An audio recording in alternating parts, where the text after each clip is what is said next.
do, do, do, do, do, do. The Queer Collective Podcast. We're gonna get better at that. Hey, my name is Anthony McDaniel.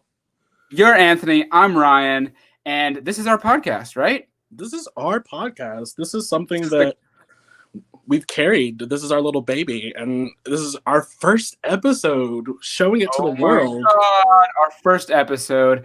So excited for you all to hear this. It is about being Black and queer in America, and we break down some of the social implications that come with that, right, Anthony? Yeah, no, it was such a lovely conversation to have.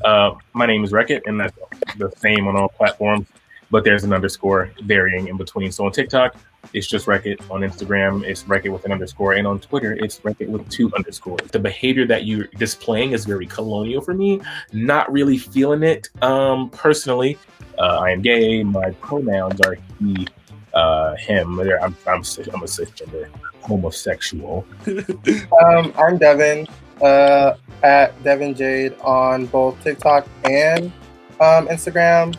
And she gave me a condom. I don't know why, but I am a queer trans woman, and I use she, her pronouns. People know me as Lacey B on TikTok, which is LAYSI, 3 E's and a B. On Instagram, it's the exact same without the B. Y'all can attempt to be like us however y'all want. I really don't care. But it's disrespectful when we are still being demeaned for it. And I am bisexual. I'm from Chicago, and I go by she, her pronouns. Hi, my name is Dill, but I go by Dillionce, distant cousins to Beyonce for the record. You'll find me at Dillionce, DILLYONCE, on TikTok and Instagram. Tis I was before Strictly Dickly, and now I am like, keep it away, keep it away. I am of the homosexuality as well. I am lesbian, and I go by she, her, and yes, thank you. Hey, welcome. Awesome. I have projects to work on. I have shit to worry about. I don't have time to be worried about what Amanda's gonna do for me. I don't have, dick is plentiful. Genitals are plentiful. I don't have time to worry about that. I have my own mental health to worry about. So yeah. People would ask me if I like girls. I'm like, no. I can appreciate the female form, though. Women are beautiful, but I don't like them like that. And then I watched Pretty Little Liars and Shay Mitchell, and I was like, maybe I do like them like that. Just not having that representation. If you don't see yourself represented in media or in history, then you're like, I can't be a thing because I've never seen this before, you know? I feel like we all have the same story in the background, right? I feel like it was my cousin. I was like, so what are you going to be, 30 and still bringing your roommate to Thanksgiving? I was like, dang, why you got to play me like that? I was like, relax, B. Like, I'm going to come out. I'm going to do it. I'm going to do it one day. I won't always have a roommate. Well, I don't think I'm done coming out just because I feel like I have to come out to maybe one person every day.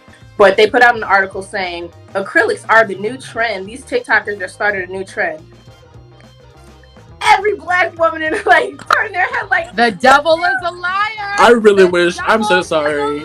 I don't know what. Yeah, exactly. This would have been the perfect time for it to have been a wide shot of all of us, because I felt all of us just went See, and I didn't even see y'all, but I felt y'all. I was like, everybody just went, what?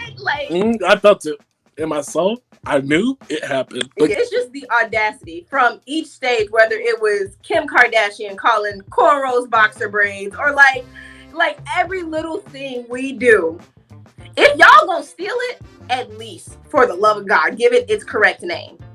Pay tribute to who you got it from. Whatchamacallit, when Miley was twerking on stage, and people were like, oh, and it was like, oh yeah, let's go twerking on with the news and everything. But we're like, but Nicki Minaj did Anaconda, and y'all were trying to get that off YouTube?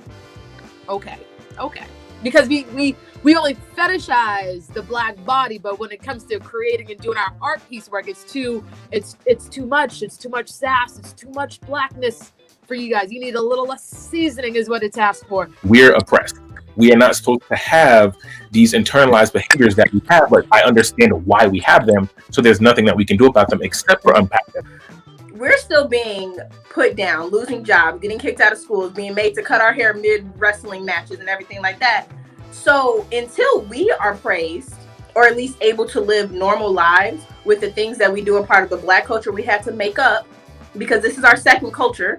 Our first culture was stolen from us within slavery. So we had to take the remnants of what we had left and create a whole nother Black American culture. And now y'all trying to take that too while we're still being demeaned for it. Can we get appreciated for some shit? Like, let us live normal lives in what we do in our culture that we had to create. And then if y'all want to participate in it, still pay homage to who created it. The problem is we still get repercussions for doing our own shit, and y'all are getting praised for it. Y'all get to walk in the high fashion runway shows with it. Like, you guys are getting all the credit for something y'all didn't create, and y'all look half as good in. And there's just a whole layer of privilege, racism, prejudice.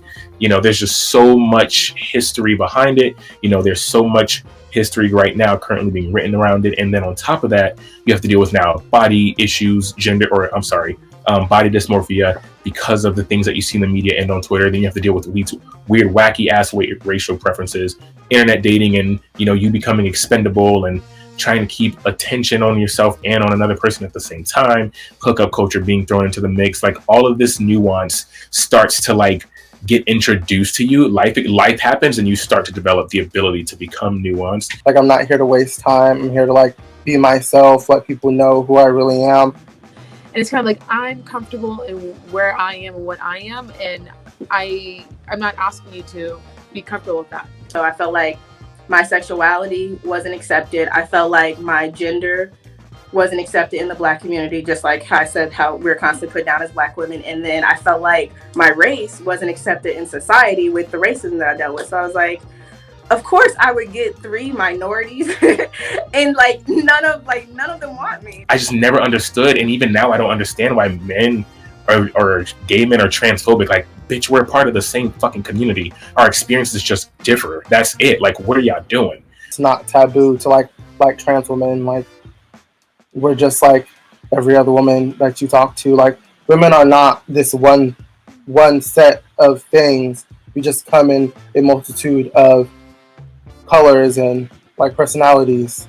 People are going to be Black at the end of the day, and whatever the case may be. So our struggles, it sucks, but our struggles are sometimes our identities. Cis straight Black people to be like Black Lives Matter, arguing with the MAGA people talking about all lives matter, and we're over here like Black queer lives matter, and they're like, anyway, you're like, it's the exact same thing. Like, no, how do you not see the irony that you're doing exactly what they're doing to people in your own community at that?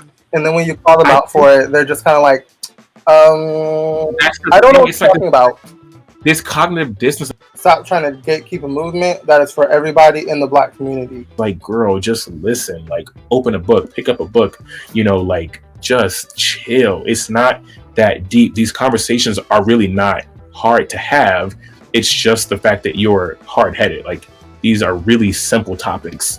I promise you it's a lot more normal than you think it is, but your ego is just very, very fragile. People are not doing the work for themselves. There's a lot of books.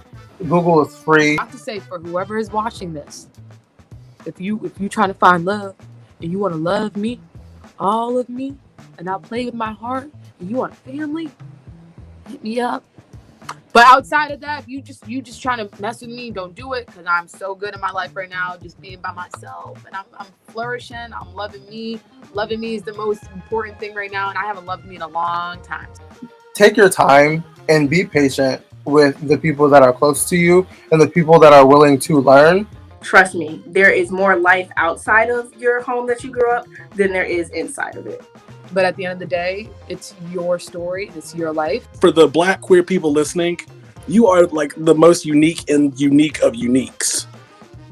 People like us change the world. Our perspectives are inclusive and built around a strong community. You stay true to yourself. You don't doubt yourself. You don't let anybody make you feel like you're not in the place where you're supposed to be, because you are exactly where you're supposed to be. You watching this today, you are exactly where you're supposed to be watching this and listening to this, because this message was for you. You were meant to hear this. We all love you. We are all here to support you. And I'm going to speak on everybody here. But I'm sure if you ever needed advice on the low outside of this, from any one of us from different perspectives, hit us up on TikTok or Instagram. We're here to support and uplift and liberate our queer community, because we need more people. We need more champions. We need more street warriors and online warriors to help grow and make our community as safe as possible in a world where we're still fighting to just be alive. That's all I got. So the Queer Collective's goal is to uplift not just the queer people in the queer community, but our queer creators. So I have to say thank you to every single one of my guests. The melanin in this room is immaculate. It's popping. I can't say thank you enough. I'm going to have so much fun editing this. But to wrap it up, I'm Anthony, Token808 across all platforms. You can check me out on TikTok and Instagram and YouTube. And I'm Ryan at Alphabet Mafia, and we really appreciate you being here. As Anthony said, you can find us in the show notes below. Please, please, please, please, please rate us 5 stars and leave a review if you so will. There might be a prize out there for anyone that leaves a review. And we appreciate you all being here and enjoying these conversations. They'll be coming out bi-weekly with many different guests from many different backgrounds of life. And we hope you all have a beautiful, lovely day. You're beautiful. I love you. And please subscribe. Bye. Bye.